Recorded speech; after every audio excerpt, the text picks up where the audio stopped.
आज का सेशन बहुत स्पेशल है। आप सबको पता है आज हमारे बीच में एक विशेष हस्ती है जो हमारे बालों के बारे में हमें जानकारी देंगे, जागरूक करेंगे और कुछ बालों से संबंधित समस्याओं का समाधान भी बताएंगे।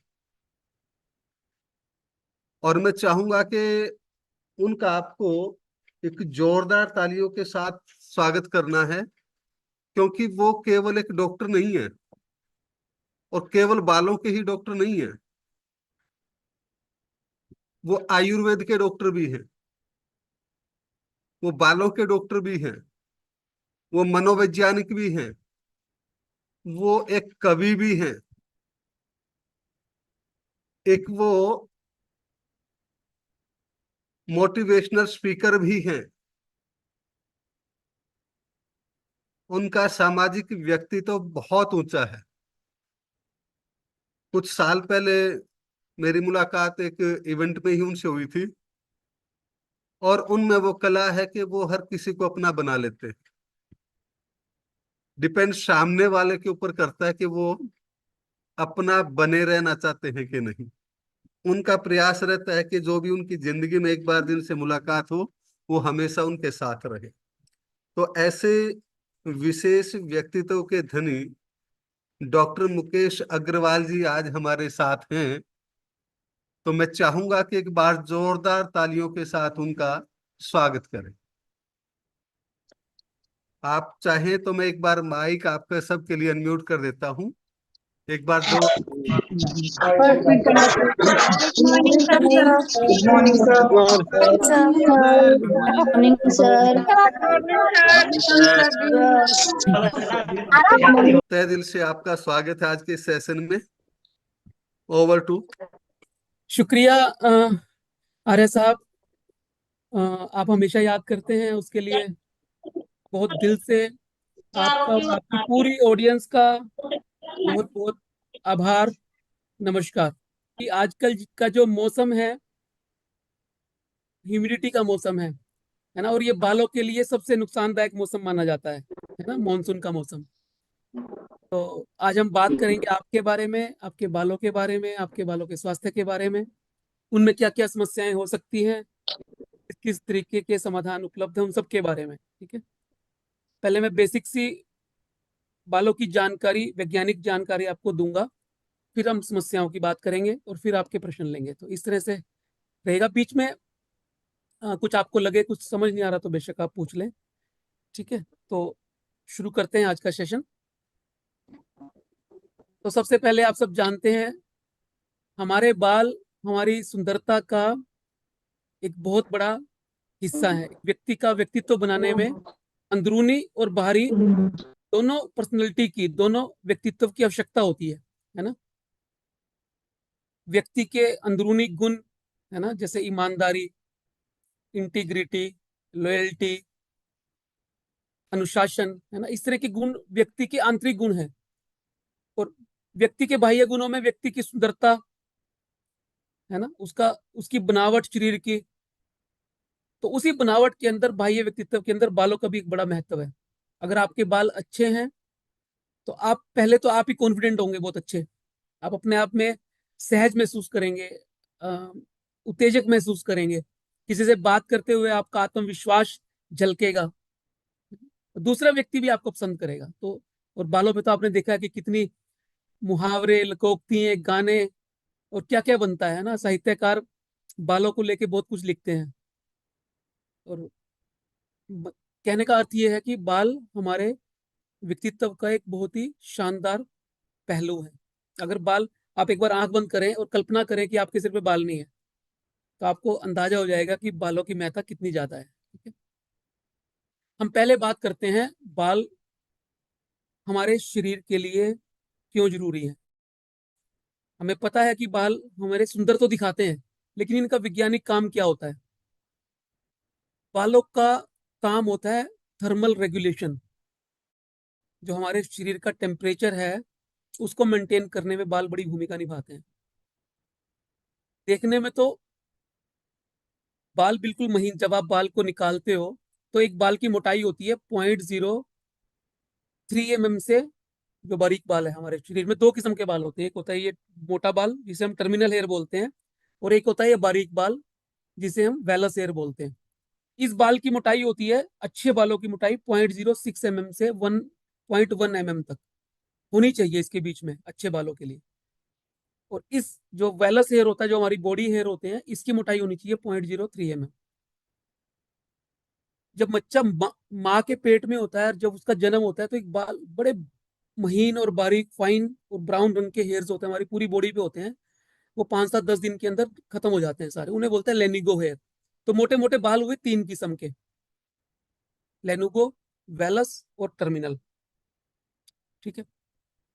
जब हम बालों की बात करते हैं या बालों के स्वास्थ्य की बात करते हैं, तो हम इस बाल के बारे में बात करते हैं, इस बाल के बारे में बात नहीं करते, क्योंकि हमारे बालों को सुंदर ये वाले बाल बनाते हैं। हालांकि इन बालों का टेम्परेचर रेगुलेशन जिसकी हम बात कर रहे थे, उसमें बड़ा इंपॉर्टेंट रोल है। हमारे शरीर के अंदर स्किन के नीचे बहुत सारी ग्रंथियां होती हैं, उनमें पसीना बनाने वाली ग्रंथि होती हैं, उनमें तेल बनाने वाली ग्रंथि होती हैं, उनमें मेलेनिन नाम का पिगमेंट बनाने वाली ग्रंथि होती है, जो हमारे बालों को, स्किन को कलर देते हैं। आपने देखा होगा कुछ लोगों के बाल भूरे हैं, कुछ के लाल हैं, कुछ के काले हैं, कुछ के सफेद हो जाते हैं। तो वो सब पिगमेंट के कारण होता है, जो हमारी स्किन के नीचे की ग्रंथियां हैं वो बनाती हैं। ऐसे ही पसीना बनाने वाली ग्रंथियां होती है, जिन्हें स्वेट ग्लैंड्स बोलते हैं। जो पसीना में आता है वो ग्रंथियां बनाती है।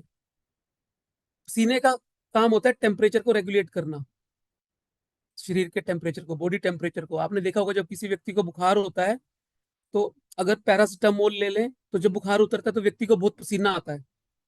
तो थर्मल रेगुलेशन का ये पार्ट है। ठीक है। इसी तरह से बाल थर्मल रेगुलेशन के साथ साथ और भी बहुत सारे काम करते हैं, माइन्यूटली बहुत सारे काम हमारे स्वास्थ्य के लिए करते हैं। तो ये तो हुआ इंपॉर्टेंट फंक्शंस जो है मेन बालों के। अब हम बात करते हैं बालों की एनाटॉमी के बारे में। ये बाल अगर हम एक निकाल लें और इसको इलेक्ट्रॉन माइक्रोस्कोप के नीचे रख दें, तो इसकी 3 लेयर होती हैं अलग अलग। सबसे ऊपर की जो लेयर होती है उसे बोलते हैं क्यूटिकल, जो हमें दिखती है बाहर, बाल का जो बाहर हमें दिखता है वो है क्यूटिकल। बाल के एक बीच की लेयर होती है उसे बोलते हैं कोर्टेक्स, और बाल के अंदर एक लेयर होती है उसे बोलते हैं मेडुला। इन 3 लेयर का अलग अलग काम है। बाल की जो लेयर होती है क्यूटिकल, वो बाह्य संक्रमण से, डस्ट से, पोल्यूशन से, मिट्टी, धूप, हवा, छांव, सबसे बालों की रक्षा करती है, बाहर की जो लेयर होती है। इस लेयर पे अगर कटफट पड़ जाए तो बाल स्प्लिट हो जाते हैं, दो मुंहे जिसे बोलते हैं, बाल फ्रीजी हो जाते हैं, बाल ड्राई हो जाते हैं। ठीक है। और बीच की जो लेयर होती है वो सबसे मोटी लेयर होती है, बाल की सबसे थिकेस्ट लेयर होती है। उसी लेयर की वजह से बालों में ताकत आती है, स्ट्रेंथ आती है। वही लेयर जिम्मेदार होती है कि हमारे बाल कितने मोटे होंगे, उसे बोलते हैं कोर्टेक्स, उस लेयर का नाम है। आपने सुना होगा कि बाल प्रोटीन से बनते हैं, कैराटिन नाम का एक प्रोटीन होता है, वो बालों को बनाता है। तो बेसिकली जो बाल की बीच वाली लेयर है कोर्टेक्स, वही केराटिन नाम के प्रोटीन से बनती है, और प्रोटीन ही बालों की टेंसाइल स्ट्रेंथ के लिए जिम्मेदार होता है। आपने ये भी सुना होगा कि एक बाल से एक बाल 100 ग्राम वेट उठा सकता है, और एक सिर के अंदर लगभग 1 लाख के करीब बाल होते हैं, एवरेज बाल। 80,000 भी हो सकते हैं, 1,20,000 भी हो सकते हैं, एवरेज 1 लाख मान के चलते हैं हम, जिनका स्कैल्प फुल है, हेड फुल है बालों से। तो इसका अर्थ क्या हुआ? अगर सिर में 1 लाख बाल हैं और एक बाल 100 ग्राम वेट कैरी कर सकता है, तो हमारे सारे बाल मिल के 10,000 किलो तक वजन उठा सकते हैं। आपने देखा ना, वो ट्रक तक बाल खींच देते हैं, है ना? तो वो सारा बालों की ताकत की वजह से होता है, जो कोर्टेक्स नाम की जो लेयर है उससे बनती है। ठीक है। तो ये हो गया बाल का एनाटॉमी। एक होता है बाल की फिजियोलॉजी, बालों का जीवन चक्र। जैसे हमारा जीवन चक्र है, हर व्यक्ति जब वो पैदा होता है उसके बाद उसके जीवन में बचपन आता है, फिर जवानी आती है, फिर बुढ़ापा आता है। ऐसे ही हमारे बालों का है, बालों का भी एक लाइफ साइकिल है। बाल भी अपनी इस लाइफ साइकिल में बचपन, जवानी और बुढ़ापा, ये 3 अलग अलग चक्र देखता है। और एक बाल की उम्र 2 से 7 साल की होती है, और एवरेज हम इसे 3 साल की मान के चलते हैं।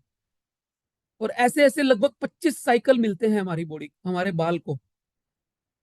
तो हम अगर ये माने कि एक बाल की उम्र 3 साल है और 25 साइकिल ऐसे ऐसे एक बाल को मिलते हैं, तो मोटा मोटा 75-80 साल की बाल की उम्र होती है। ज्यादा भी हो जाती है, अगर 4 साल की एवरेज निकालेंगे तो 100 साल तक भी जा सकती है। क्योंकि इसके बाद आपका प्रश्न ये होगा कि बहुत सारे लोग 100 साल जीते हैं, उनके तो बाल फिर भी रहते हैं, तो जब 75 साल की उम्र है तो 100 साल कैसे रह सकते हैं। तो एवरेज मैंने बताया है वो 2 से 7 साल हो सकती है। जिन लोगों का लाइफ स्टाइल अच्छा होता है उनकी बाल की उम्र भी ज्यादा होती है, उनकी उम्र भी ज्यादा होती है, उनके बाल की उम्र भी ज्यादा होती है। ठीक है। तो और एक सिर के अंदर 1 लाख बाल होते हैं, है ना, ये बात आपको ध्यान रहनी चाहिए। और हर महीने बाल 1 सेंटीमीटर की दर से बढ़ता है। किसी किसी में 1.25 सेंटीमीटर हो सकती है, उससे ज्यादा नहीं होती। अगर किसी आदमी को या किसी महिला को, क्योंकि महिलाओं में आमतौर पे टेंडेंसी बाल लंबे रखने की होती है, उन्हें सुंदरता का एक आयाम माना जाता है लंबे बालों वाली महिला को। तो अगर एक महिला को 1 फीट तक लंबे बाल अपने बढ़ाने हैं, जितने उसके अभी हैं, और 1 फीट और लंबे करने हैं, 1 फीट का मतलब हो गया 30 सेंटीमीटर। तो एक महीने में अगर 1 सेंटीमीटर बाल बढ़े तो 30 सेंटीमीटर बाल बढ़ाने के लिए आपको कितने महीने चाहिए? 30 महीने। 30 महीने का मतलब 2.5 साल। अगर आप 1 फुट बाल बढ़ाना चाहते हैं तो it will take around 2.5 year. ठीक है। और बहुत सारे वीडियोस में, बहुत सारे यूट्यूब के अलग अलग जगह इंटरनेट पे आप क्या देखते हैं कि जो बाल की जो उम्र होती है, जो बाल की लेंथ बढ़ाई जा सकती है, वो 1 महीने में 1 फुट बढ़ाई है, 1 हफ्ते के अंदर 1 फुट बढ़ाई है, ऐसे ऐसे वीडियो आप देखते हैं। तो इसका मतलब क्या हुआ? वो सब मनगढ़ंत बातें हैं, दुष्प्रचार है सारे के सारे। या बहुत सारे आप तेल देखते होंगे, बहुत सारे शैम्पू देखते होंगे आजकल, जैसे आदिवासी ऑयल चल रहा है, आप वो देखते होंगे कितने लंबे लंबे बाल वो 1 महीने में हो गए हैं, या हफ्ते में हो गए हैं, या 2 महीने में हो गए हैं। तो वो सब मिथ है, उनके पीछे कोई वैज्ञानिक आधार नहीं है। दुनिया में कोई भी चीज, कोई भी तेल, कोई भी शैम्पू, कोई भी दवाई बालों को 1.25 सेंटीमीटर पर मंथ से ज्यादा नहीं बढ़ा सकती। मिनिमम आपको 1 फुट बाल बढ़ाने के लिए 2 साल चाहिए। ठीक है। तो ये भ्रांति आप अपने दिमाग से बिल्कुल निकाल देना। तो बालों का जो लाइफ साइकिल है उसके अंदर 3 अलग अलग चरण होते हैं, स्टेप्स होते हैं। Anagen phase, catagen phase, telogen phase. Anagen phase को बालों की जवानी बोला जाता है, जिसमें बाल लंबे होते हैं, मोटे होते हैं, ग्रोथ करते हैं। और टेलोजन फेज को बालों का बुढ़ापा बोला जाता है, जिसमें बाल जब आता है तो झड़ जाता है। जब हम बूढ़े होते हैं तो अंतिम चरण क्या होता है? मृत्यु होती है ना। वो अलग बात है, कोई 60 साल में जाएगा, कोई 70 में, कोई 80 में, कोई 90 में, कोई 100 में। जाना तो है ही है। तो ऐसे ही बाल को भी जाना तो है ही है। लेकिन बाल के साथ अच्छी बात यह है कि एक बार बाल जाने के बाद दोबारा आता है, ऐसे ऐसे 25 साइकिल पूरे करता है वो। तो बहुत सारे लोगों का यहाँ प्रश्न मन में उठ रहा होगा कि जो हमारे बाल निकल जाते हैं वो दोबारा आते हैं। बिल्कुल आते हैं। वो जो बाल व्हाइट व्हाइट सा बल्ब आपको कई बार लगता होगा लगा हुआ बाल के साथ जड़ते हुए, तो एक्चुअल में वो बाल की रूट नहीं होती, बाल की शाफ्ट का ही हिस्सा होता है। हमें लगता है रूट निकल गई है, रूट नहीं होती वो बाल का ही एक हिस्सा होता है, बाल की शाफ्ट का हिस्सा होता है। वो बाल दोबारा एनर्जन फेस में जाता है और दोबारा से वो बाल वापस आ जाता है। तो इस तरह से बालों का एक साइकिल है। इन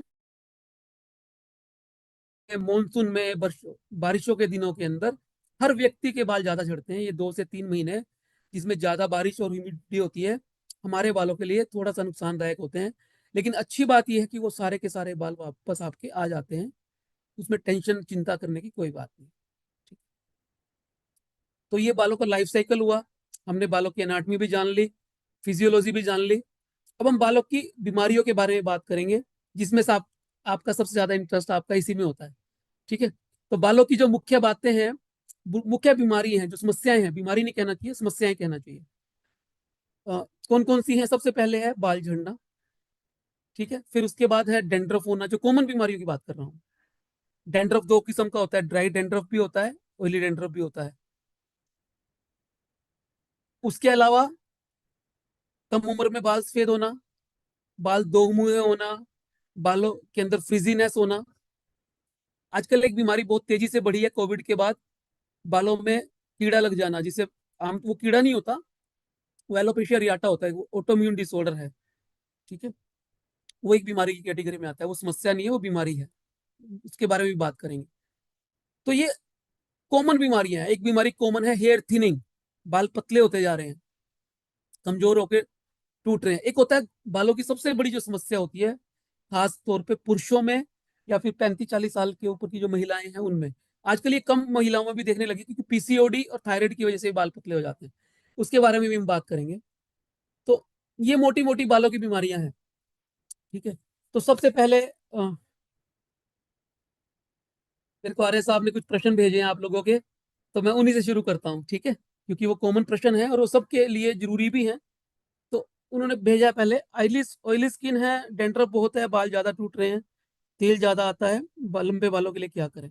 हाँ, ऑयली स्किन की समस्या बहुत ज्यादा है। देखिए, हमारी स्किन के नीचे कुछ ग्लैंड्स होती हैं जिन्हें हम बोलते हैं सिबेशियस ग्लैंड्स। वो हमारे बालों के लिए नेचुरल सीबम बनाती हैं, नेचुरल तेल बनाती है जिसे सीबम कहा जाता है। उसका काम होता है हमारे बालों को और स्किन को मॉइस्ट रखना, हाइड्रेट करना, ठीक है। आपने देखा होगा कि बहुत सारे लोगों की स्किन ड्राई होती है, बाल भी ड्राई होते हैं, तो उन लोगों के अंदर ये ग्रंथियां काम करना कम कर देती हैं। और आपने देखा होगा कि बहुत सारे लोगों की स्किन ऑयली होती है, बाल भी ऑयली होते हैं, स्कैल्प के अंदर ऑयली डैंड्रफ भी आ जाता है, स्किन में वैसे भी तेल ज्यादा निकलता है।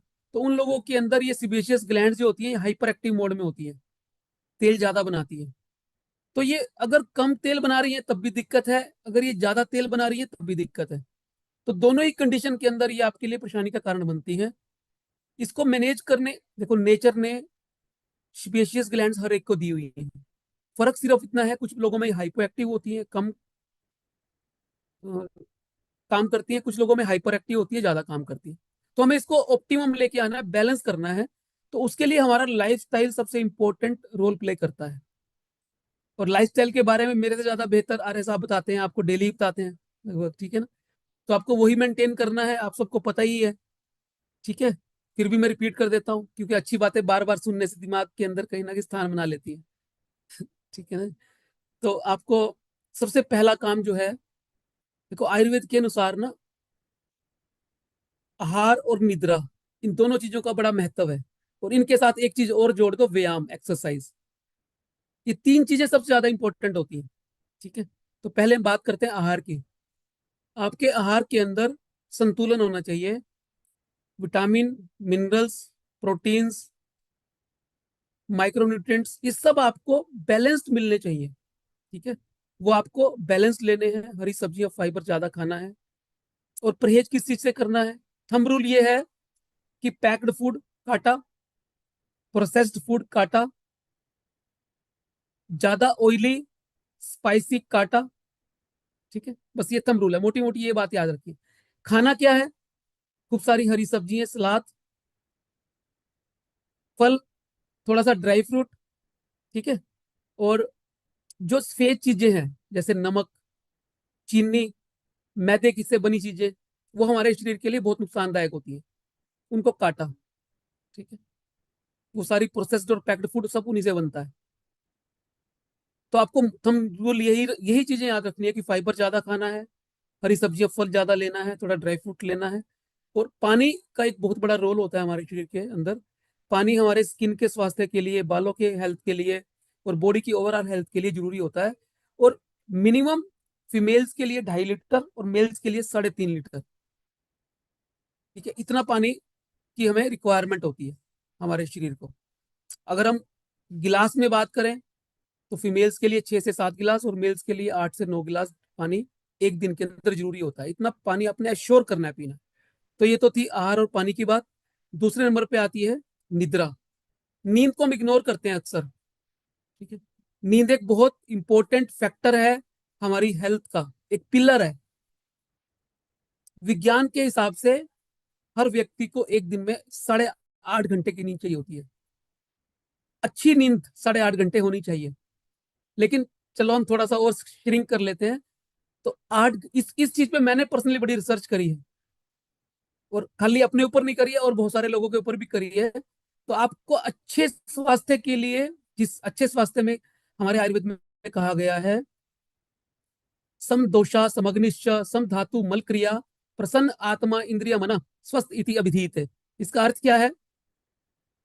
एक अच्छे स्वास्थ्य की परिभाषा महर्षि सुश्रुत ने आज से 2500-3000 साल पहले दी थी।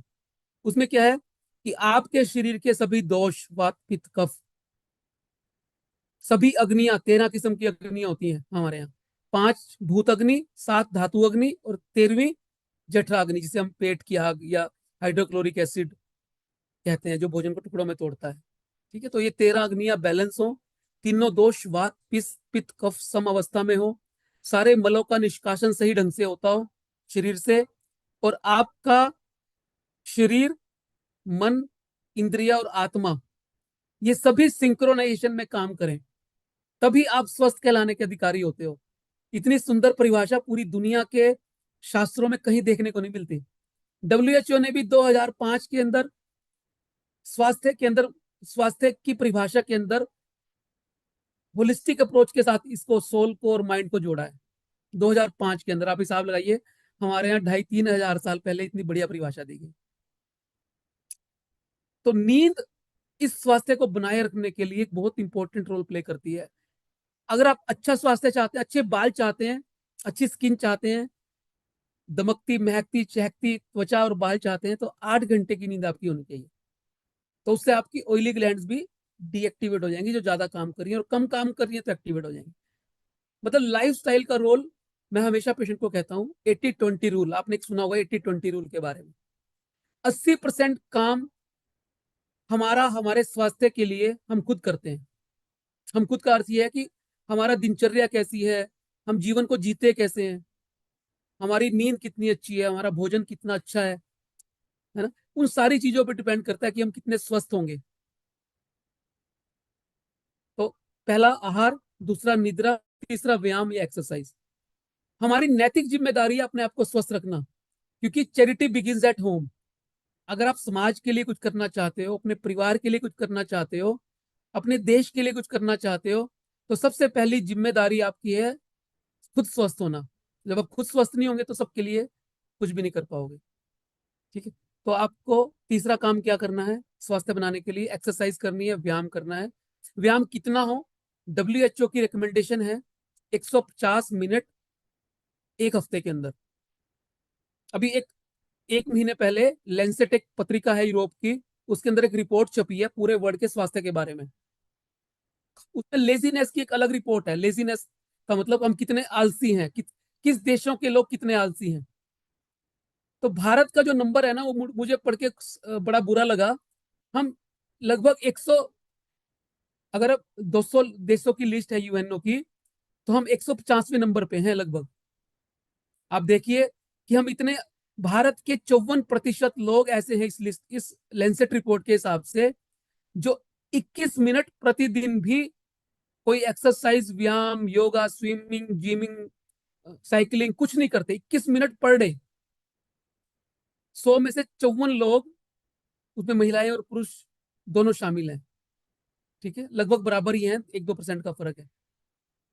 तो फिर कैसे मोटापा नहीं बढ़ेगा, कैसे डायबिटीज नहीं बढ़ेगी, कैसे थायराइड नहीं बढ़ेगा, कैसे फैटी लीवर नहीं बढ़ेगा, कैसे पीसीओडी नहीं आएगी, कैसे लाइफस्टाइल डिसऑर्डर नहीं आएंगे, जब हम एक जीवन के इतने बड़े पिलर को, हम जो एक्सरसाइज है स्वास्थ्य को रखने के लिए, उसको हम छोड़ रहे हैं, चूक रहे हैं उससे।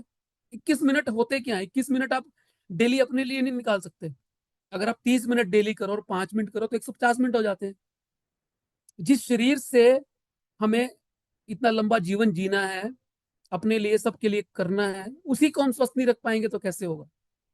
ठीक है, तो जब आप फिजिकल एक्टिव होंगे तो आपकी ऑयली ग्लैंड्स भी कम काम करेंगी, तो आपकी स्किन जो है ना वो अच्छी रहेगी, ऑयल ज्यादा नहीं बनाएंगे। ये नेचुरल तरीके हैं। देखो, prevention is better than cure. हमेशा दवाइयों से बचाव अच्छा होता है। दवाई मजबूरी है, शौक नहीं है दवाई। आप उसको आदत ना बनाएं कि हमें दवाइयां खा के जीना है। कल ही गवर्नमेंट ऑफ इंडिया ने 156 दवाइयां बैन करी हैं एलोपैथी की कॉम्बिनेशंस में। आप रिपोर्ट पढ़ लेना, आज भी सब पेपरों में आएगी। 156 दवाइयां बैन करी हैं अलग अलग कॉम्बिनेशंस की, और वो दवाइयां पूरी दुनिया के अंदर कई सालों से बैन है। भारत में अब हम, क्योंकि हम सो के, जब देरी होती है, जब अलार्मिंग स्थिति आती है, तब हम जागते हैं। ठीक है ना, तो आप अगर दवाइयों से बचना चाहते हैं तो आपको लाइफस्टाइल को अच्छा करना होगा। मेरा हमेशा फोकस आर्य साहब की तरह से लाइफस्टाइल पे होता है हमेशा। मैं दवाइयां बहुत कम रेकमेंड करता हूँ, जितनी जरूरत होती है उतनी, ठीक है ना। आप नेचुरल तरीके से और जीवन को आनंदित करने के लिए लाइफस्टाइल पे फोकस करें, उसको अच्छा करें, ठीक है। तो संतुलित भोजन लें, 8 घंटे की नींद लें, 7-8 गिलास पानी पिए, और एक दिन में 30 मिनट या हफ्ते में 5 दिन के लिए एक्सरसाइज करें, फिजिकल एक्टिव रहें, तो आपके बालों की भी 80% समस्या दूर हो जाएगी। चाहे वो ऑयली स्किन है आपकी, चाहे वो डेंड्रफ है, चाहे कम उम्र में बाल सफेद होना शुरू हुए हैं, चाहे बाल पतले हो रहे हैं। मैं उसकी बात नहीं कर रहा जो जीन्स के थ्रू आते हैं, क्योंकि इसकी आगे बात करेंगे कि जेनेटिक हेयर लॉस और बाकी चीजों में कैसे बालों को नुकसान करती है, ठीक है। तो अगर ऑयली स्किन इन सब करने के बावजूद भी आपको है और ऑयली डेंड्रफ आता है, फिर क्या करेंगे? फिर आपने एलोवेरा, आपके लगभग सभी के घर में होता है ना, नहीं है तो आस पड़ोस में कहीं होता है, उसकी फ्रेश पत्ती आपने लेनी है ना, ताजी पत्ती उसकी लेनी है, उसका जेल पील करके निकाल लेना है, उसको मैश कर लेना है, उसको आप बालों में लगा के छोड़ दें। हल्का सा उसके अंदर नींबू का रस भी मिला सकते हैं, मिलाना चाहें तो, ठीक है। तो वो बहुत इफेक्टिव औषधि है ऑयली ग्लैंड्स को डीएक्टिवेट कम करने के लिए। ये आपको हफ्ते में 2 बार करना है, आधा घंटा लगा के छोड़ना है, और सिंपल पानी से उसके बाद वॉश कर लेना है। शैम्पू से नहीं करना है, सिंपल पानी से करना है। हफ्ते में 2 बार एलोवेरा में थोड़ा सा नींबू लगा के मिला के वो आपको लगाना है, और लगातार इसको करना है। कंटिन्यू भी कर सकते हैं, आजीवन भी कर सकते हैं, लेकिन अगर ऑयली डैंड्रफ है तो 3 महीने के लिए तो करना ही है कम से कम, ठीक है। ये करने से ही काफी आपको हेल्प मिल जाएगी। इसका दूसरा एक नुस्खा है मेथी। आप सबके घर में मेथी दाना होता है। आप मेथी दाना को रात को भिगो दें पानी के अंदर, सवेरे उसका पेस्ट बना लें, मिक्सी में रगड़ लें उसको, और उसको भी जैसे हमने एलोवेरा का जेल लगा के छोड़ा था, ऐसे ही मेथी दाना को भी छोड़ दें, और आधे घंटे के लिए वो रख दें स्कैल्प पे लगा के। वो भी एक बहुत बढ़िया औषधि है ऑयली ग्लैंड्स की एक्टिविटी को कम करने के लिए, ठीक है। आप दोनों कर सकते हैं, अल्टरनेट भी कर सकते हैं, एक बार आप मेथी लगा लें, एक बार आप एलोवेरा लगा लें, ऐसे भी कर सकते हैं, ठीक है। जो चीज आप कंफर्टेबली कर सकते हैं दोनों करें, दोनों बहुत इफेक्टिव हैं, ठीक है।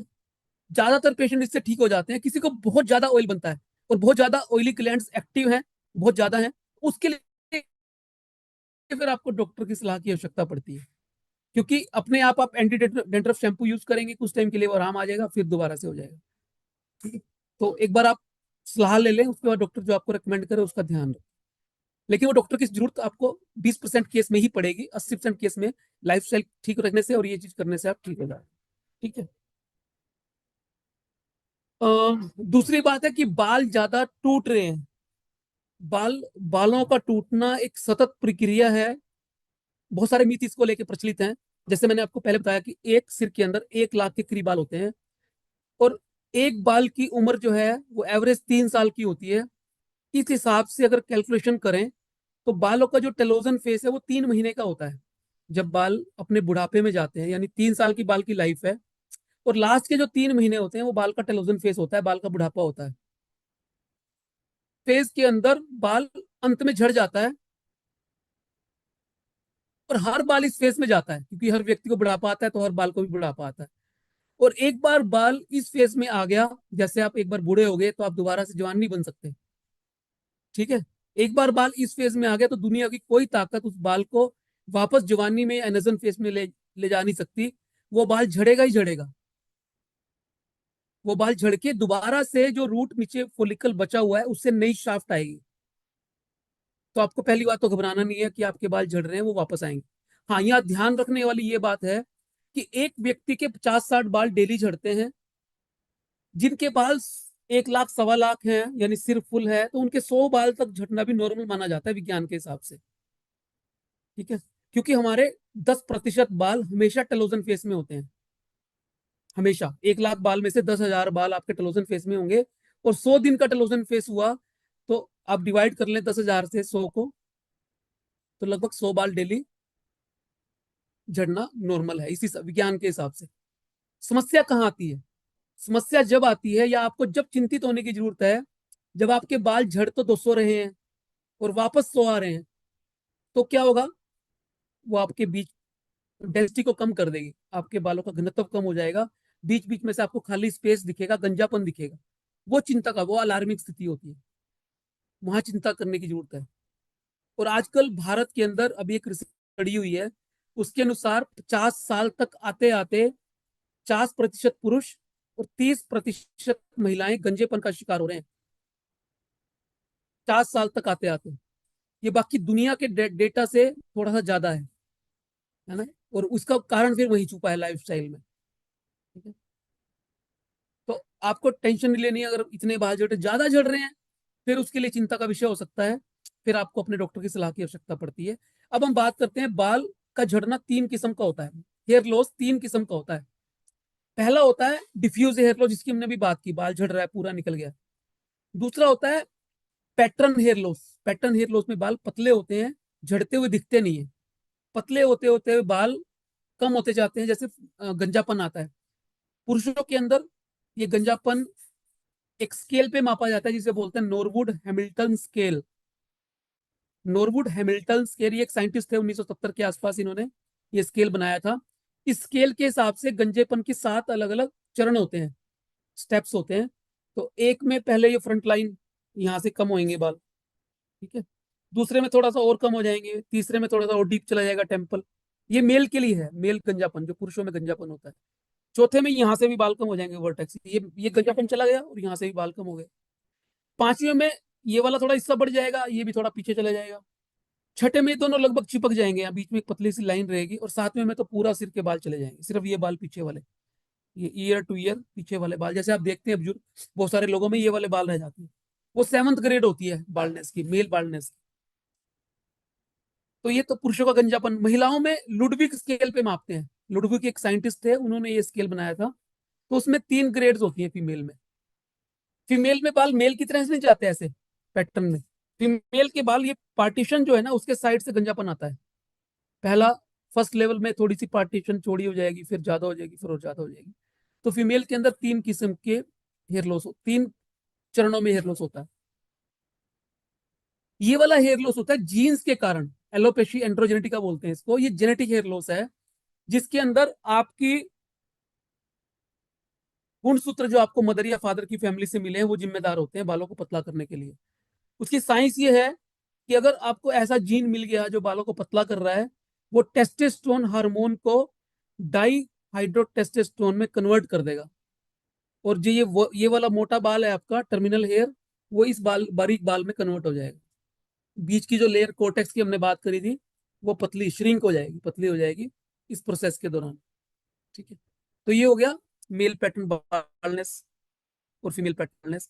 तीसरे किस्म का हेयर लॉस होता है पैची हेयर लॉस। पैच बन जाते हैं, आपने 50 पैसे की ग्रेड होती है, जिसे बालों में कीड़ा लगना कह देते हैं आमतौर पे। ये बीमारी है ऑटोइम्यून डिसऑर्डर, शरीर की इम्यूनिटी रिवर्स काम करना शुरू कर देती है।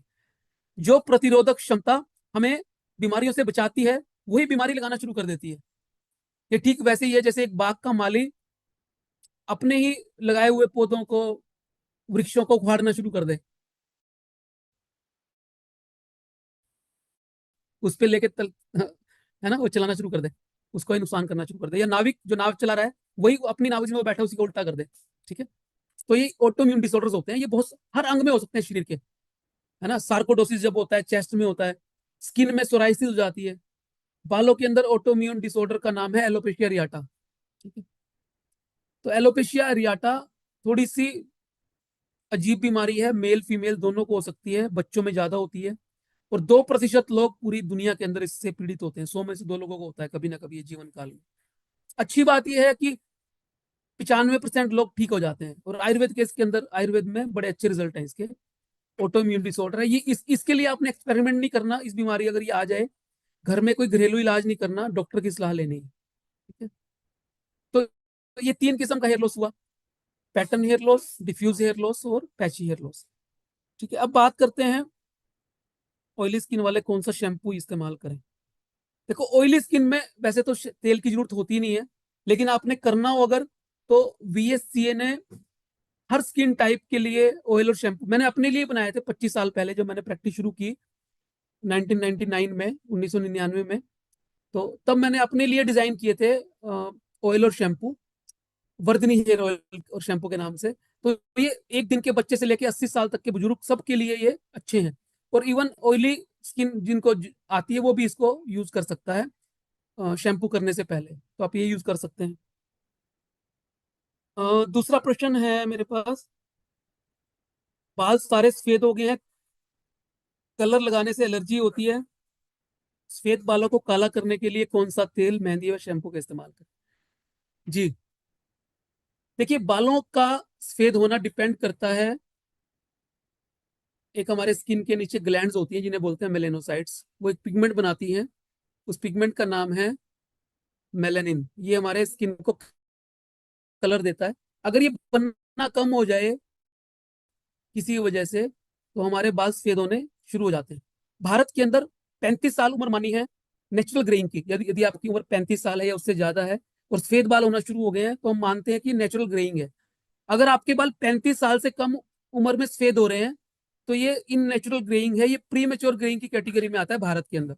अलग अलग देशों में ये अलग अलग है, ठीक है।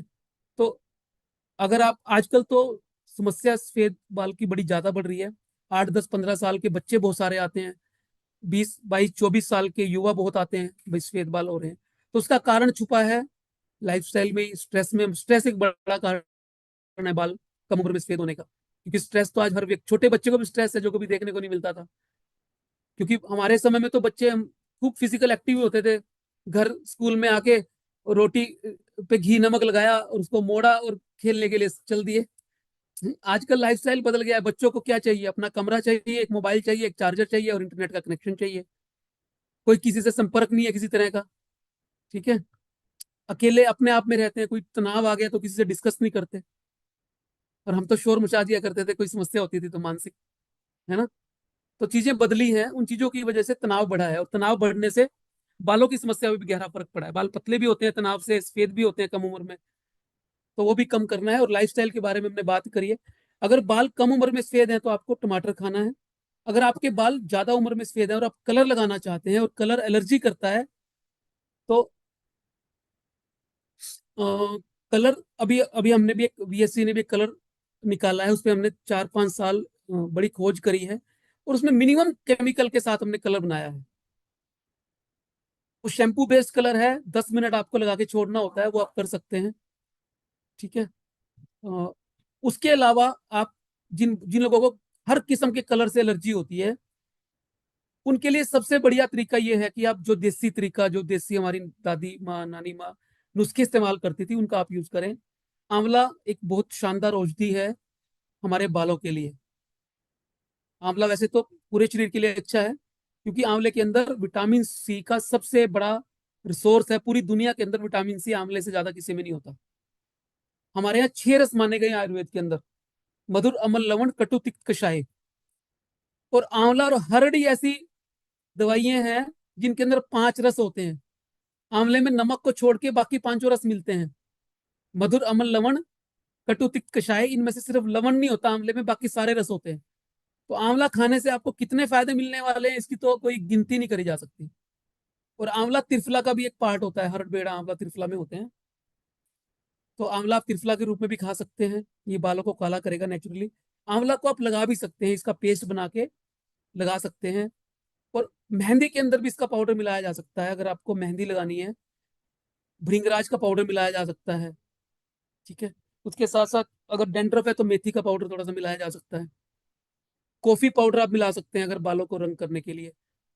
आपने सबने वो नुस्खा घर में सारे बनाते ही हैं कि वो कढ़ाई लेके काले रंग की, उसके अंदर वो भिगो दें इन सब चीजों को, थोड़ी सी कॉफी, थोड़ी सी चाय पत्ती, थोड़ा सा आंवला या त्रिफला और थोड़ी सी मेहंदी, और उसको आप सुबह पूरी रात भिगोने के बाद उस पेस्ट को लगाएं तो फिर वो बालों को आपके नेचुरल कलर देता है। बिल्कुल ब्लैक तो नहीं करता, लेकिन थोड़ा सा नेचुरल ब्राउनिश ब्लैक कर देता है, थोड़ा सा नेचुरल कलर देता है। वो आपके बालों को कोई नुकसान नहीं करता, नेचुरल कंडीशनिंग भी आपकी हो जाती है। तो वो नुस्खा आप यूज करें। थोड़ा इंडिगो पाउडर मिला सकते हैं, इंडिगो पाउडर आता है थोड़ा सा, इसमें वो भी मिला सकते हैं, ठीक है ना। 100 ग्राम अगर मिलाना है तो 2 3 चम्मच आप इंडिगो पाउडर भी मिला सकते हैं। तो ये एक तरीका हो सकता है नेचुरली बालों को काला करने का, जो लोग, जिन लोगों को कलर से एलर्जी होती है। एक प्रश्न है, बालों को सिल्की करने के लिए क्या करें? अरे साहब समय मेरे को बता देना, मैं तो लगा रहूंगा, मेरे को तो आदत है बोलने की। अब मेरे को आइडिया कब तक मैंने वाइंड अप करना है, मैं उसी समय कर लूंगा। फन है, आज टाइम की कोई सीमा नहीं है। जी ठीक है। आज बेसिकली क्या है, बहुत सारे लोग ज्वाइन भी नहीं कर पा रहे क्योंकि 500 का ही ग्रुप था ये, और जी 500 जी लोग हैं। बाकी यूट्यूब पे मैंने लाइव डाल रखा है, कुछ लोग यूट्यूब पर हैं। और आप खुला टाइम, ताकि इनकी संतुष्टि हो, वो सबसे पहले जरूरी है। अरे साहब मेरे हाँ, को एक ऑडियंस मिनट की एक। दिक्कत, मेरे लिए तो एक व्यक्ति भी होगा तब भी मेरे अंदर उतनी एनर्जी हाँ रहती है, हाँ 1000 होंगे हाँ। तब भी उतनी रहती है, उसकी कोई दिक्कत नहीं है। अब बाकी लोगों से मैं एक रिक्वेस्ट करूंगा, बहुत सारे लोग क्वेश्चन लिख रहे हैं, अभी जी क्वेश्चन ना लिखें, पहले सुने ध्यान से। हो सकता है आपका क्वेश्चन बीच में कवर हो जाए, ऑलरेडी डॉक्टर साहब के पास क्वेश्चन है। तो हाँ, जब वो क्वेश्चन कवर हो जाए, जब वो मेरे को क्वेश्चन लगता है कवर कि हो जाए, 90% क्वेश्चन कवर कर ले, आपने जो भेजा है ना उसमें 90% हाँ कवर हो। हाँ, तो फिर भी बच्चे उसके बाद आपको मौका देंगे, फिर क्वेश्चन लिखें, अभी कोई भी ना लिखे, अभी जी सुने ध्यान से। Thank you. जी ओवर टू डॉक्टर साहब। जी। बालों को सिल्की करने के लिए क्या करें? देखो, बाल को जो सिल्की बनाना है ना, तो ये क्यूटिकल जो लेयर, बाल की जो ऊपर की लेयर की बात करी थी मैंने, क्यूटिकल, वो सबसे इंपॉर्टेंट होती है।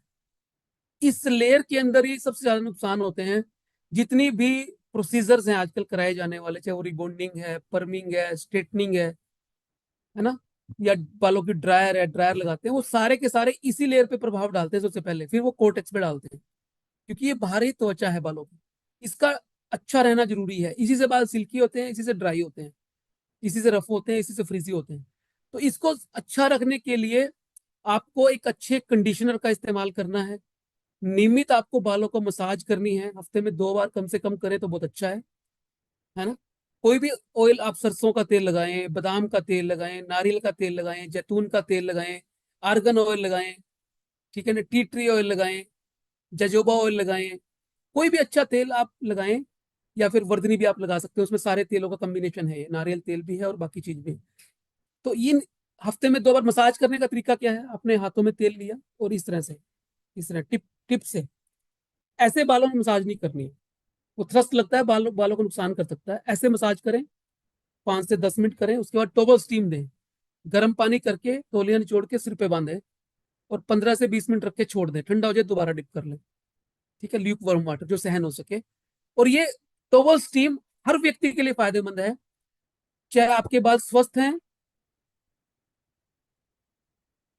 चाहे आपके बाल चाहे आपके बाल स्वस्थ हैं, चाहे आपके बाल अस्वस्थ हैं, उनमें बीमारी है तब भी टोबल स्टीम दे सकते हैं, नहीं है तब भी दे सकते हैं।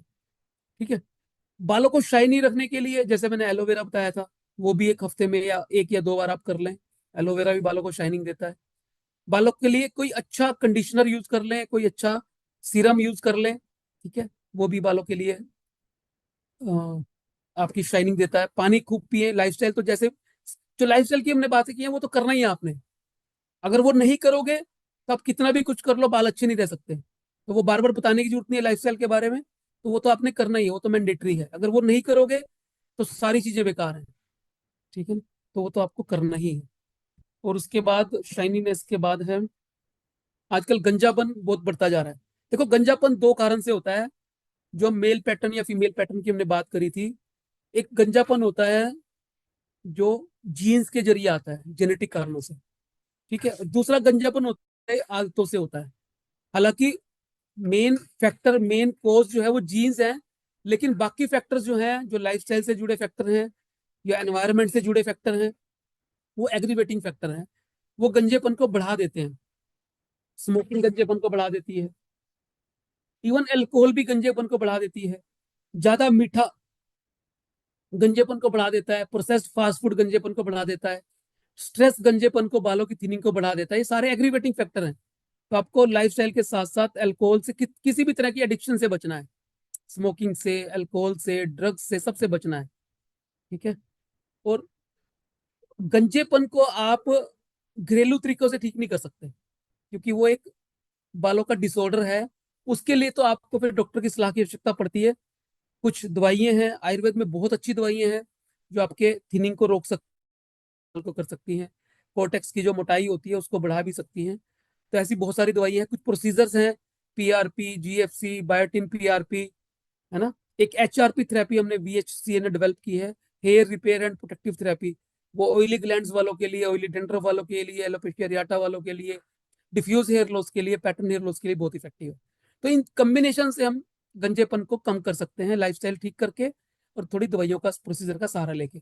हाँ, जहां गंजापन बिल्कुल आ जाता है, आपका गंजापन विजिबल हो जाता है, फॉलिकल डैमेज हो जाते हैं, बालों की जड़ें खत्म हो जाती हैं, वहां सिर्फ 2 विकल्प अवेलेबल है हमारे पास। We have only 2 options for baldness, for complete baldness. पहली, हेयर पैच, हेयर विग, जो टेम्परेरी ऑप्शन है, आपको सबको पता होगा, उसमें के बारे में ज्यादा बात करने की जरूरत नहीं है। और दूसरी ऑप्शन है हेयर ट्रांसप्लांट। हेयर ट्रांसप्लांट बहुत शानदार तरीका है बालों को रिकवर करने का, वापस लेके आने का। जो यहाँ से हम ऑसिपिटल रीजन होता है, यहाँ से बाल निकालते हैं और जहाँ पे जरूरत होती है रिसिपिएंट एरिया में, वहां पे बाल लगा देते हैं। आजकल FUE टेक्निक प्रचलित है, लेटेस्ट टेक्निक है। एक एक बाल निकालते हैं, एक एक बाल लगाते हैं, ठीक है। तो बल्कि हेयर ट्रांसप्लांट पे मेरे बहुत सारे वीडियो भी हैं। आज भी मैंने अभी 3 दिन पहले एक पॉडकास्ट शूट किया है हेयर ट्रांसप्लांट सर्जन के साथ, वो आज लाइव होगा। हमारा चैनल है VSC hair clinic YouTube channel, उस पर लाइव होगा।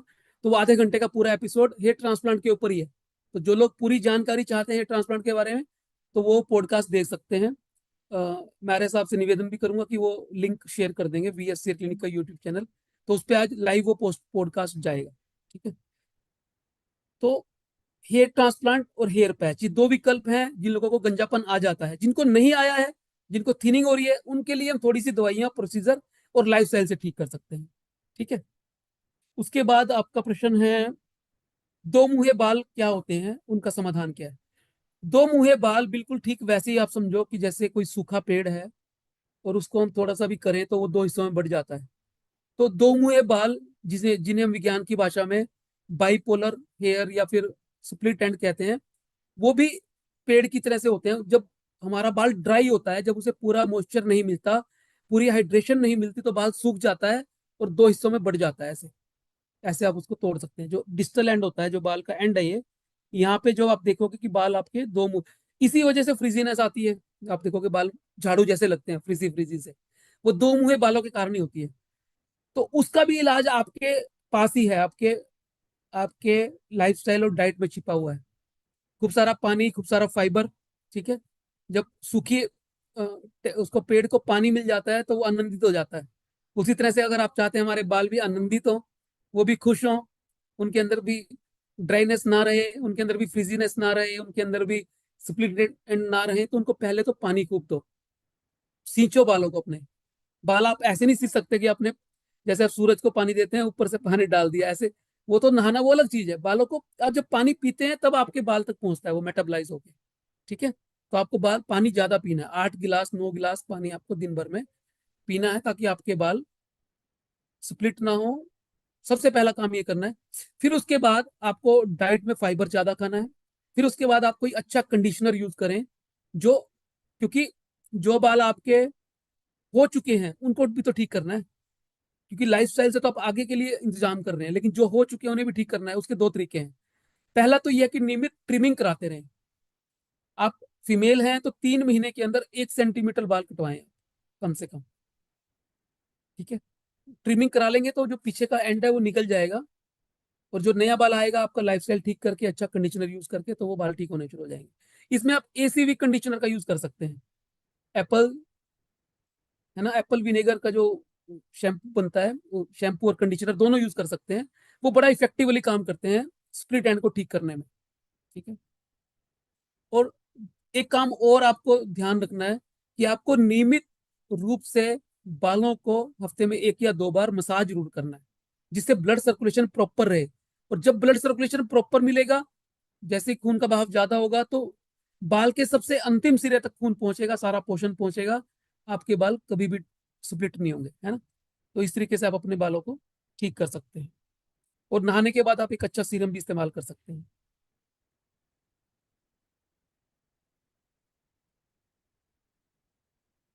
कलर लगाने से बाल रफ हो रहे हैं, मेहंदी से ठीक रहते हैं। हाँ, कलर से कुछ लोगों को, क्योंकि क्योंकि कलर के अंदर केमिकल होते हैं, हार्श केमिकल होते हैं, तो बालों को वो रफ कर देता है। तो इसके लिए आप एलोवेरा का यूज कर सकते हैं कलर लगाने से पहले या उसके एक दिन बाद, या फिर आप VSC का जो मैंने कलर आपको बताया वो यूज करके देख सकते हैं। उसमें एलोवेरा, नोनी और बहुत सारी जड़ी बूटियों के एक्सट्रैक्ट हैं। वो बालों, उसके अंदर सिर्फ 4% एक्सट्रैक्ट वो हैं, केमिकल हैं, और बाकी जितने बाजार में कलर आते हैं उनमें 15 से 20% केमिकल होते हैं। उसमें हमने जड़ी बूटियां खूब सारी डाली हैं, मतलब इसका जो बेस है सारा वो आयुर्वेद से ही लिया है हमने। तो ये बड़ा अलग से यूनिक एक कलर है जिसको पूरी दुनिया के अंदर लोग बहुत पसंद कर रहे हैं इस कलर को। ठीक है, तो आप यूज करके देख सकते हैं, आपके बालों को अच्छा लगेगा। उसके अलावा आपने बात करी है डेंड्रफ स्थायी रहता है, एंटी डेंड्रफ से कुछ। हाँ, डेंड्रफ एक बड़ी समस्या है। पूरी दुनिया में 800 करोड़ लोगों में से 400 करोड़ लोग डेंड्रफ से कभी ना कभी जीवन में ग्रसित रहते हैं। हर दूसरा व्यक्ति अपने जीवन काल में कभी ना कभी डेंड्रफ होता है। लेकिन डेंड्रफ होके चला जाए वो एक अलग विषय है, डेंड्रफ लगातार बना रहे वो दिक्कत की बात है। ठीक है, तो उसके लिए तो आप पहले लाइफस्टाइल ठीक करें। 80% तो जो चीजें मैंने शुरू में डिस्कस की, सबसे पहला क्वेश्चन ऑयली स्किन का जब हमने करा था, जो लोग नहीं जुड़े हैं वो पूरा ये देखेंगे तो उनको समझ आ जाएगा। तो आप वो सारी चीजें फॉलो करें, लाइफस्टाइल फॉलो करें। एलोवेरा और मेथी का आप यूज कर सकते हैं डेंड्रफ के लिए, घरेलू उसके लिए। उसके अलावा डेंड्रफ से बचने के लिए आप डाइट के अंदर हल्दी, तुलसी, मेथी इनका यूज भी कर सकते हैं, क्योंकि अंदर से जब तक चीजें ठीक नहीं होंगी ना, जब तक पूरी तरह से आप बीमारी को ठीक नहीं कर सकते।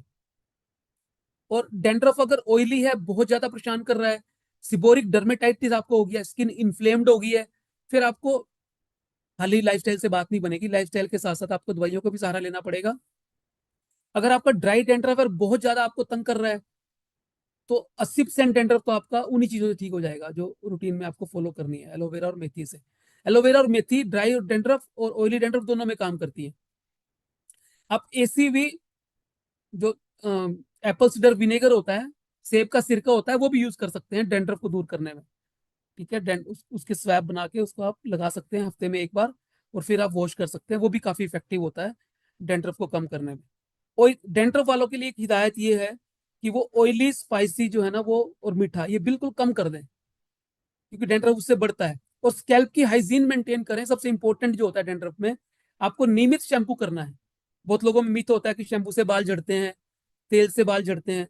दोस्तों, पूरी दुनिया के अंदर कोई भी तेल और शैम्पू ऐसा नहीं है जो बाल झड़ने के लिए जिम्मेदार हो या बाल लाने के लिए जिम्मेदार हो। ना तो किसी तेल से बाल आते हैं, ना किसी तेल से बाल जाते हैं। हाँ, तेल और शैम्पू अगर अच्छे नहीं है तो बालों का टेक्सचर खराब कर सकते हैं, बालों को थोड़ा थिन कर सकते हैं, लेकिन बालों का आने जाने से, उगने और झड़ने से कोई रिलेशन नहीं है, ना तेल का है ना शैम्पू का है।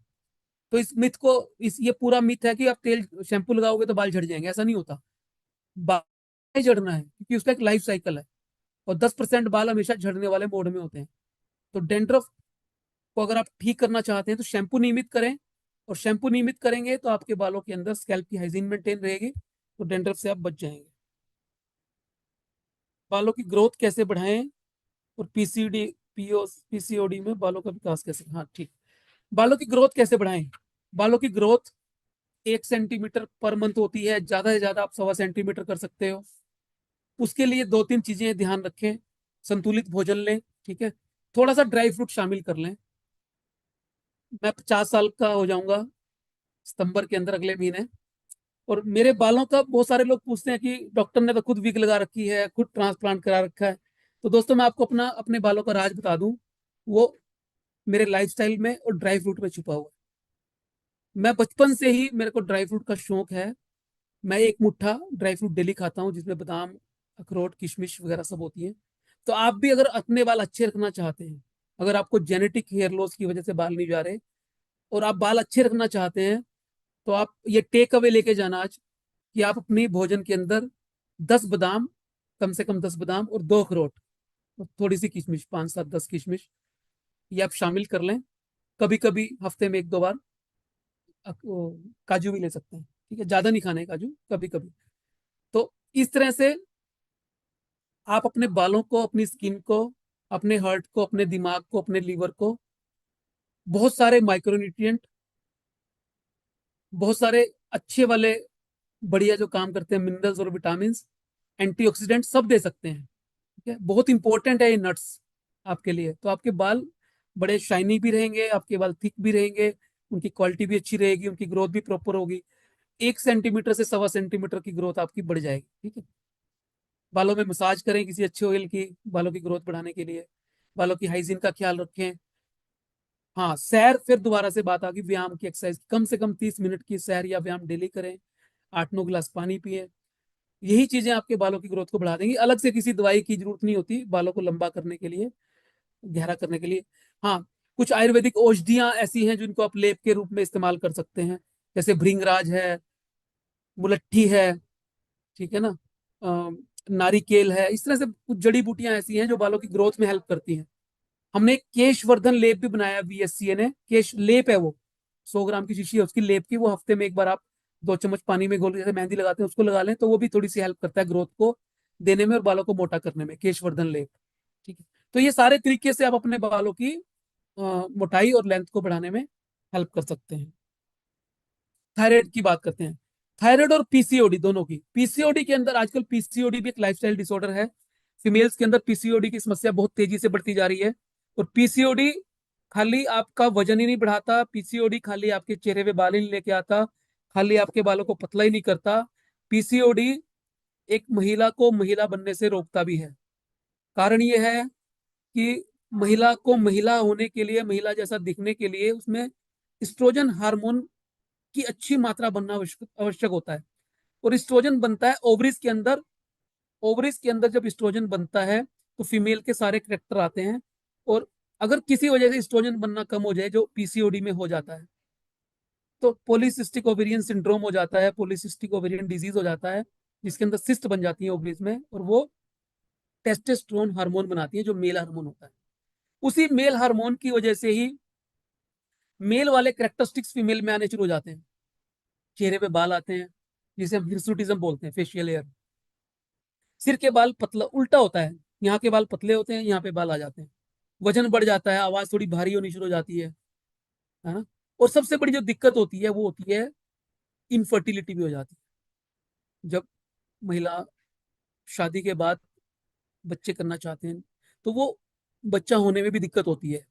तो इसलिए पीसीओडी से लड़ना हर महिला के लिए आवश्यक है, क्योंकि पीसीओडी एक ऐसी बीमारी है जो बहुत सारी चीजों को अपनी तरफ लेके आ। सबसे पहला काम तो आपको पीसीओडी में ये करना है कि आपको वेट नहीं बढ़ने देना किसी भी कीमत पे। ठीक है, वेट अगर बढ़ेगा तो पीसीओडी बढ़ेगी, पीसीओडी बढ़ेगी तो वेट बढ़ेगा, एक विशियस साइकिल है। तो आपको लाइफस्टाइल से वेट कंट्रोल करना है, प्रदीप आर्य जी की सलाह माननी है, जैसे वो बताते हैं आपको वैसा करना है। ठीक है, और ऐसे ही थायराइड के अंदर भी बाल हमारे पतले हो जाते हैं। थायराइड एक हार्मोन है जो हमारी थायराइड ग्रंथि बनाती है, थायराइड थायराइड स्टिमुलेटिंग हार्मोन। वो ये भी दो किस्म का होता है, हाइपरथायरॉयडिज्म और हाइपोथायरॉयडिज्म।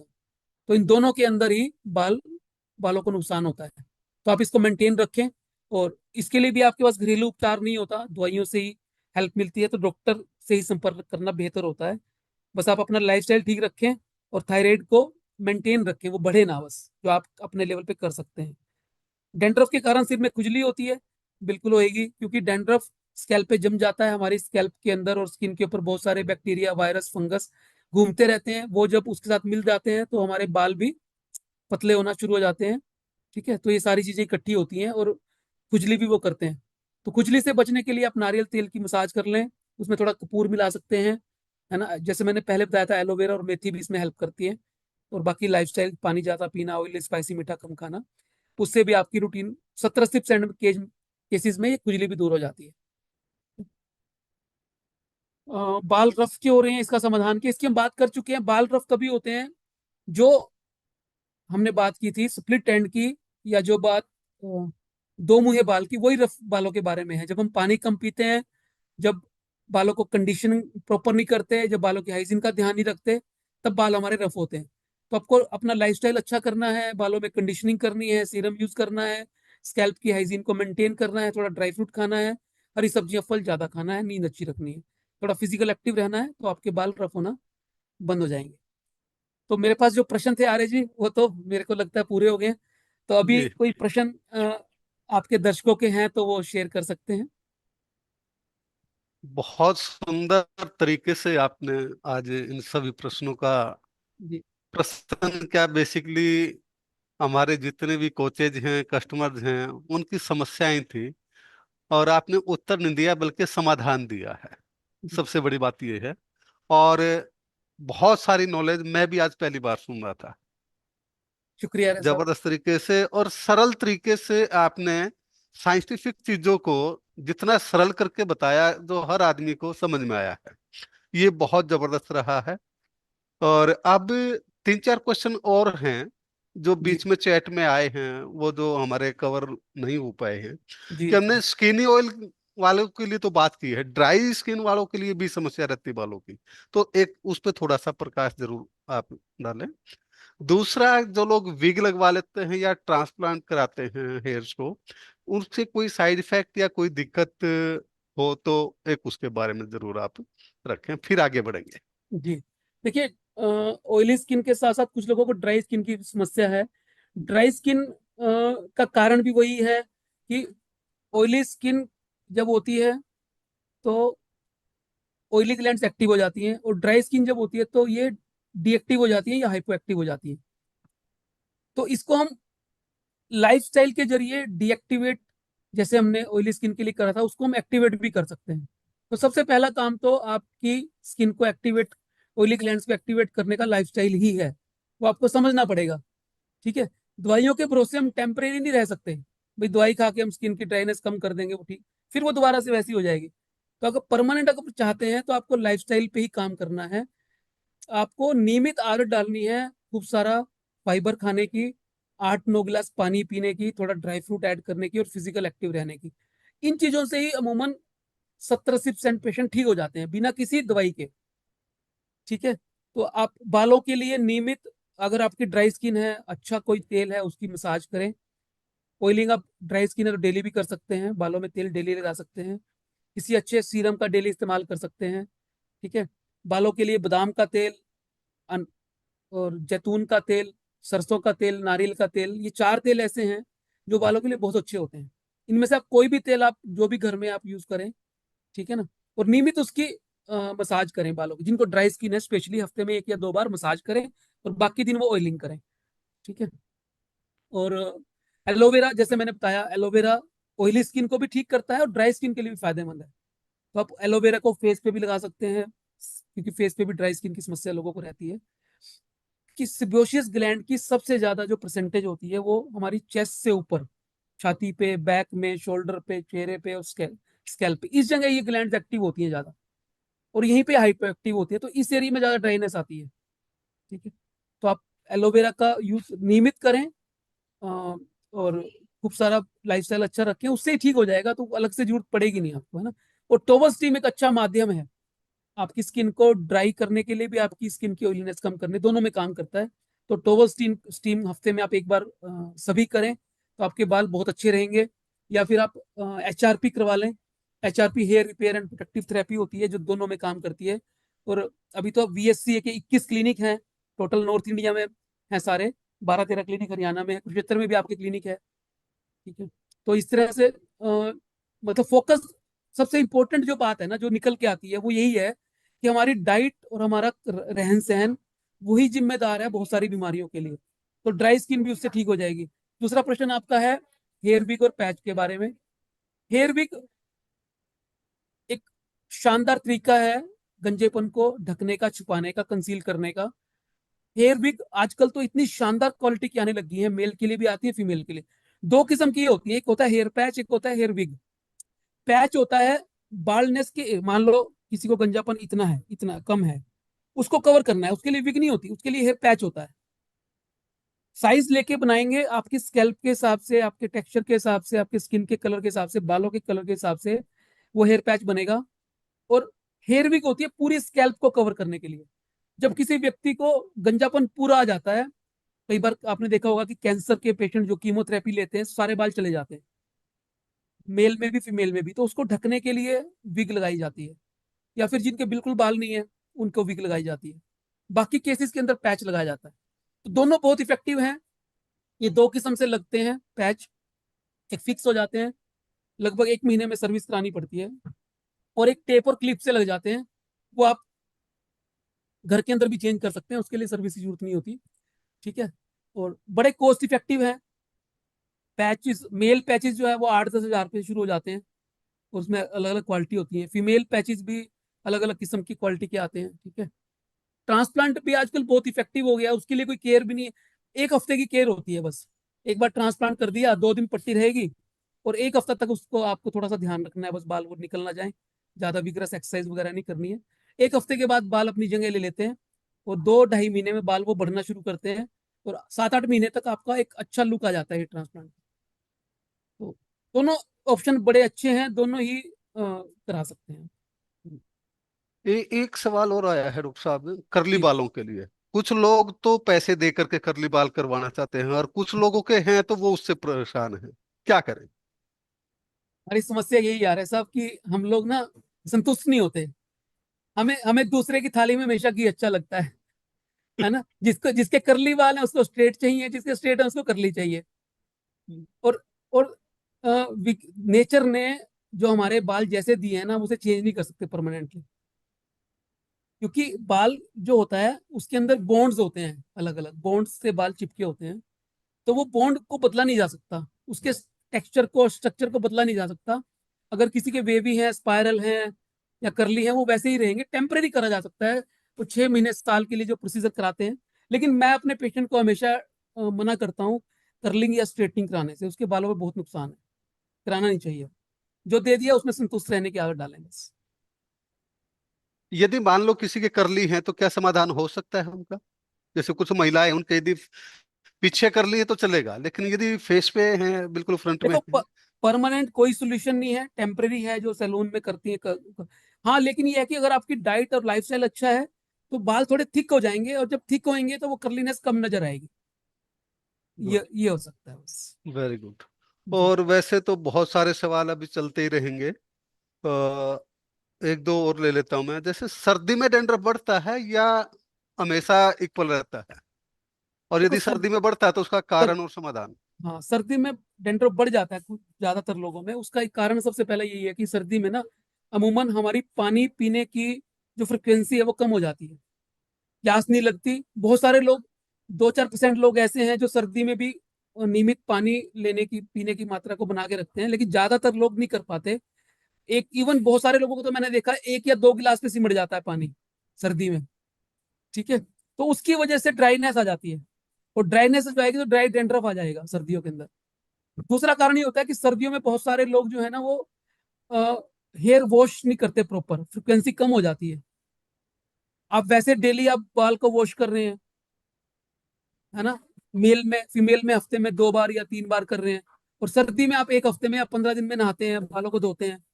तो जब आप बाल स्कैल्प की हाइजीन ही मेंटेन नहीं करेंगे तो ड्राइनेस आ जाएगी, डेंड्रफ आ जाएगा।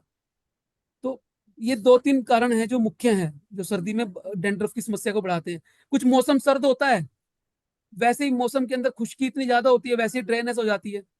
तो इस वजह से बाल ड्राई होते हैं, बाल के अंदर डेंड्रफ बढ़ जाता है। अगर आप बाल की हाइजीन प्रॉपर रखें, नियमित पानी खूब पिए, बालों को रूटीन में शैम्पू करें, तो फिर ये समस्या नहीं आती है। जी।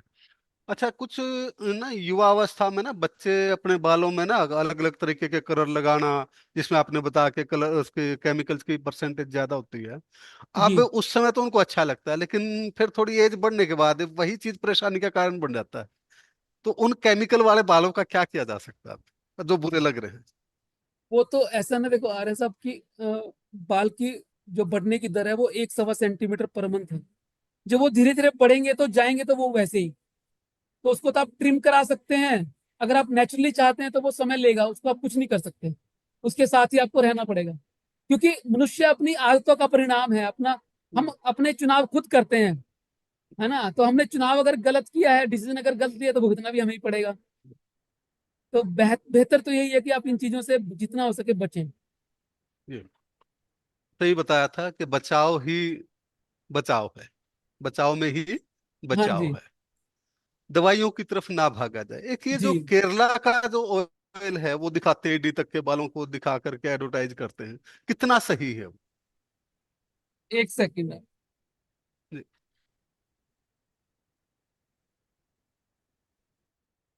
कुछ लोगों के प्रश्न हैं, अभी लास्ट में सबको नाम बताएंगे, चिंता ना करो। आपको शैम्पू का, कंडीशनर का मैं लिंक भी दूंगा आपको, अभी वेट करें। अभी काफी मैसेज आ रहे हैं, तो मैं हेलो। उन लोगों से रिक्वेस्ट करता हूँ कि वो थोड़ा यस, इंतजार करें। जी। आपका प्रश्न दोबारा बताएंगे प्लीज। हाँ, अभी कई बार हम देखते हैं, यूट्यूब पर भी देखते हैं, सोशल मीडिया में, केरला का मतलब कुछ मेल भी फीमेल भी वो एडी तक के बाल दिखाते हैं और स्पेशल ऑयल बताते हैं कि इससे ये बाल बढ़ते हैं।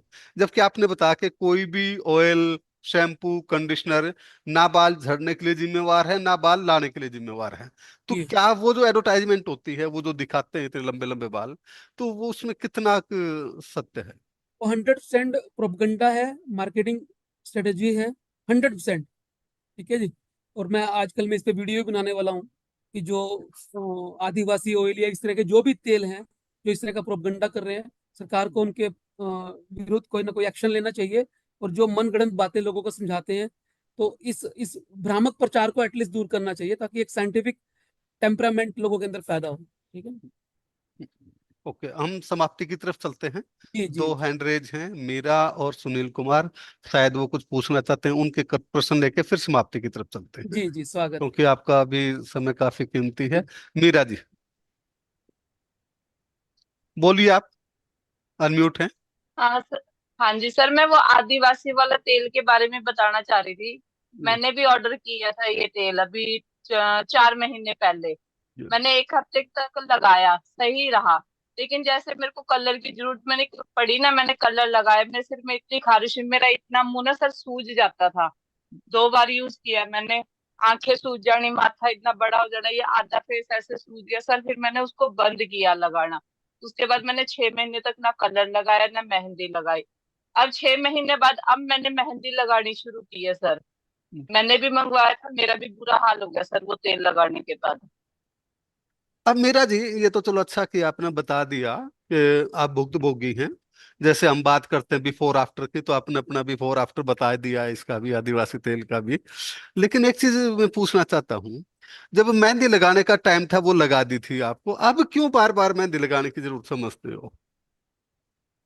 सर अब बाल सफेद हो गए कलर लगाने के बाद, अब कलर वो सूट नहीं कर रहा तेल लगाने के बाद। पहले मैं कलर लगाती थी, तो कलर स्वीकार सूट करो ना, करता। स्वीकार करो ना सफेदी को। सर सब आंटी आंटी बोलने लग गए, जो दीदी बोलते तो उनको भी अब आंटी नजर आती, कहते आंटी आंटी। बुढ़े बुढ़े आदमी भी सर आंटी बोल के चले जाते हैं दुकान तो पे। आंटी वर्ड तो सेफ्टी के लिए है, उसमें सेफ्टी नहीं, ज्यादा सेफ्टी है। के लिए तो सेफ्टी तो है, लेकिन बच्चे अच्छा नहीं लगता, बच्चों को ही नहीं अच्छा लगता हमारे कि आंटी चलिए, कोई बोल रहा है, मम्मी चलिए, आपकी अभी इतनी उम्र नहीं है, अच्छा नहीं लगता। कोई कोई बात नहीं। तो चलिए, ठीक है। अभी जब हैंड रेज की बात की तो बहुत सारे हैंड रेज खड़े हो गए हैं। तो अभी मैं नहीं क्योंकि डॉक्टर साहब का अपना क्लिनिक का भी समय है, तो मैं चाहूंगा कि अब समाप्ति की तरफ चले जाएं। जी ऑलमोस्ट क्वेश्चन जो हैं वो सारे कवर हुए हैं। फिर भी यदि कोई रह जाते हैं, तो मैं आपको एक लिंक दे रहा हूं चैट में, आप इसको नोट डाउन कर लीजिएगा। ये लिंक मैंने दे दिया है, जो डॉक्टर साहब की वेबसाइट है। जो लोग नाम पूछ रहे थे, यह नाम भी मिलेगा। यदि आपको चाहिए शैम्पू, कंडीशनर, वो सारा इनके पास अवेलेबल है। वो आप इनसे ऑनलाइन भी मंगा सकते हैं। और इनका जो क्लिनिक है वो घरोंडा में है, तो आप अपॉइंटमेंट लेकर के जा भी सकते हैं। तो दोनों चीजों का आपको, जहां तक पूछा था बीच में चैनल का नाम, तो चैनल का नाम भी मेरे पास आ जाएगा। मैं आपको जैसे लिंक मिला आपको, ठीक वैसे मैं अपने ग्रुप में वो चैनल का नाम भी डाल दूंगा। आप वहां से उसको नोट डाउन करके वो पॉडकास्ट देखें। दो चीज। तीसरी चीज जो डॉक्टर साहब ने बताई है और जिसके लिए हम काम कर रहे हैं, आज भी वही 80-20 का फार्मूला आया हमारे सामने, कि 80% चीजें जो हैं वो हमारे हाथ में है। वो है हमारा ईटिंग हैबिट। आपने बार बार सुना कि वाटर इनटेक हमारा प्रॉपर होना चाहिए। हम केवल शरीर के लिए ही नहीं, बालों के लिए भी उतना ही जरूरी है। फाइबर हम सोचते हैं कि केवल पेट की सफाई के लिए है, ये बालों के लिए भी उतना ही जरूरी है। प्रोटीन हम सोचते हैं कि ये मसल्स गेन के लिए है, फिटनेस के लिए है, बालों के लिए भी उतना ही जरूरी है। तो आपका बेसिक जो समझने की आवश्यकता है कि आप दवाइयों पर ना जा करके अपने लाइफस्टाइल को और अपनी ईटिंग हैबिट को ठीक करें।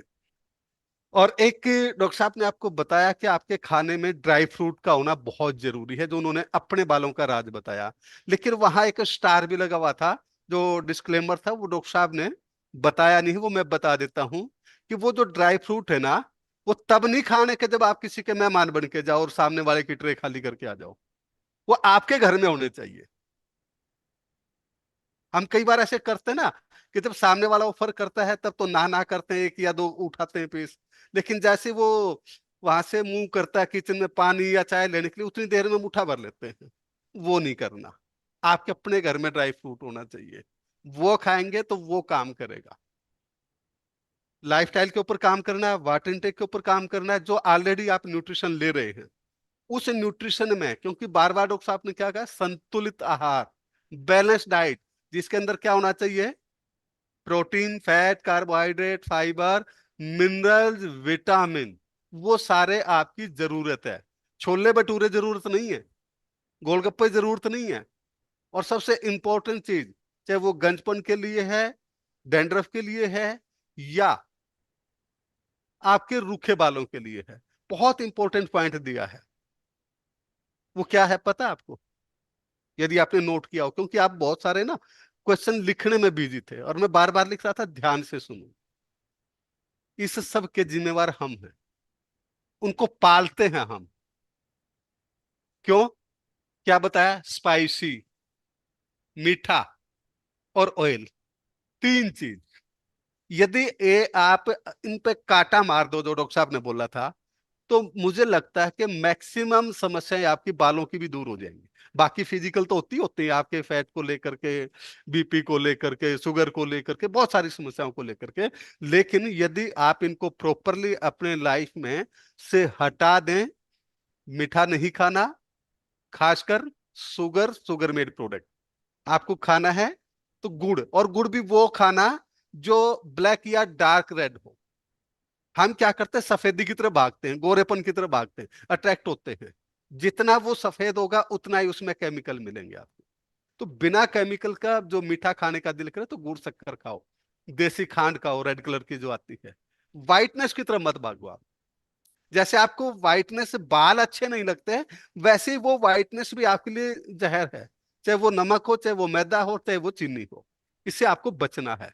तो बातें बहुत लंबी हो जाएंगी, तो मैं सबसे यही निवेदन करूंगा कि आपको अपनी ईटिंग हैबिट, लाइफस्टाइल के ऊपर काम करने की आवश्यकता है। जो चीज आपको एलोवेरा बताया है वो बहुत इंपॉर्टेंट है। जो आपको मेहंदी बताई, यदि आपको इनसे कांटेक्ट करना, मैंने लिंक दे दिया आपको वेबसाइट का, वहां पे इनका फोन नंबर सब कुछ वहां पर है, एड्रेस वहां पर है। आप इनसे जरूर कांटेक्ट करें जिनको भी समस्याएं। कुछ लोगों के यदि क्वेश्चन आज रह गए हैं तो आप वहां भी बात कर सकते हैं अपॉइंटमेंट लेकर के। ये देखें कि उनके क्लिनिकल टाइम क्या है, वो कब बात कर सकते हैं, मैसेज छोड़ के आप वहां तो बात कर सकते हैं। तो आज का सेशन बहुत इंपॉर्टेंट रहा है आप सबकी जिंदगी में। एक बालों की समस्याओं को लेकर के खासकर एक नया मोड़ आ जाएगा। बाकी चीजों के बारे में तो हम रोजाना बात करते हैं, लेकिन आज स्पेशल बालों को लेकर के बात हुई है। और एक बेसिक सी चीज मैं जरूर डॉक्टर साहब से, अंतिम क्वेश्चन होगा मेरा, इनकी जरूरत क्या है, क्यों बनाए परमात्मा ने, जिसके लिए इतनी समस्याएं पैदा हो रही हैं, जड़ रहे हैं, डंड्रफ है इतनी दो मुंह है, रुखे, जरूरत क्या थी? दोनों जरूरतें आ रहे सब, सुंदरता की भी और स्वास्थ्य की भी। पहले तो बाल हमारे सुंदर दिखाने में जरूरी है, और दूसरा स्वास्थ्य के लिए भी बहुत इंपॉर्टेंट रोल है। ये हमारे थर्मल रेगुलेशन में काम आते हैं। हमारे शरीर के टेम्परेचर को, पूरे शरीर के बाल जो है रेगुलेट करने में, ये एक रेगुलेटर है ना, थर्मल रेगुलेशन का काम करते हैं। जैसे शरीर, घर में हम एसी लगाते हैं वायु को संतुलित करने के लिए, टेम्परेचर को मेंटेन करने के लिए, ऐसी ही बॉडी में परमात्मा ने बालों के रूप में एक रेगुलेटर लगाया हुआ है। बिल्कुल, बहुत बढ़िया। एक्चुअली ये जिस हमारे सिक्योरिटी गार्ड है शरीर में, जी आप देखोगे पलक हैं, यानी कोई धूल ना जाए आपकी आंखों में। जी नाक के अंदर भी बाल हैं, ताकि आप जब सांस लेते तो उस प्रदूषित वातावरण के साथ कुछ ऐसी चीज ना जाए, है ना। उससे बाहर मुख्य भी लगाए ताकि आपके यहाँ फिल्टर होकर के जाए। जी बोले आप जी। पूरे शरीर में जहां जहां बाल देखोगे तो वहां वहां एक सिक्योरिटी दी है कि हमारा शरीर सुरक्षित रहे, जहां मेरी समझ है। नहीं नहीं, सही, बिल्कुल सही कहा आपने, बिल्कुल सही। टेक्निकल तो डॉक्टर साहब ने आपको बताया ही है। तो नहीं नहीं, बिल्कुल सही है, सिक्योरिटी वाला इंपॉर्टेंट पार्ट है। जी, इतना इंपॉर्टेंट पार्ट है तो उनकी हम देखभाल भी जरूर जी करें। और ये सब हमारे हाथ में है। तो आज का जो कीमती समय डॉक्टर साहब आपने दिया, इसका हम रिटर्न तो नहीं कर सकते। अरे अरे, कैसी कैसी बात, मेरे लिए बड़ा अच्छा मेरे को तो अच्छा लगता है लोगों से बात करना, उनकी समस्या कोई कंट्रीब्यूट मैं कर सकूं किसी भी तरह का। तो अच्छा लगा आपके साथ, आपने याद किया, मेरे लिए अच्छा जी जी अच्छा जी रहा जी। ये। तो एक बार मैं सबको चाहूंगा, अभी माइक तो सबके बंद हैं, तो फिर भी एक्शन से और दिल से जोरदार तालियों के साथ डॉक्टर साहब का आभार व्यक्त करना है। डॉक्टर साहब, तहे दिल से आपका बहुत बहुत आभार है। और यहीं पर आज के सेशन को इस कामना के साथ कि हम सब स्वस्थ रहें, मस्त रहें, और अच्छे कामों में व्यस्त यस, रहें। ठीक है, और एक बात शुक्रिया शुक्रिया। लास्ट में बोलता हूँ। एक डॉक्टर साहब ने एक मूल कारण बताया है आपको, हमारे बाल सफेद होने का, झड़ने का, सब चीजों का। स्ट्रेस, जो बच्चों के बारे में बात की थी, स्ट्रेस। तो स्ट्रेस से तब बच सकते हैं जब आप मस्त रहोगे, खुश रहोगे। तो इसलिए मैं हमेशा बोलता हूँ, हम सब स्वस्थ रहें, मस्त रहें, और अच्छे कामों में व्यस्त रहें। आप सबका दिन शुभ हो, इसी कामना के साथ लेते हैं इजाजत। सबको बहुत बहुत नमस्ते, आभार, धन्यवाद।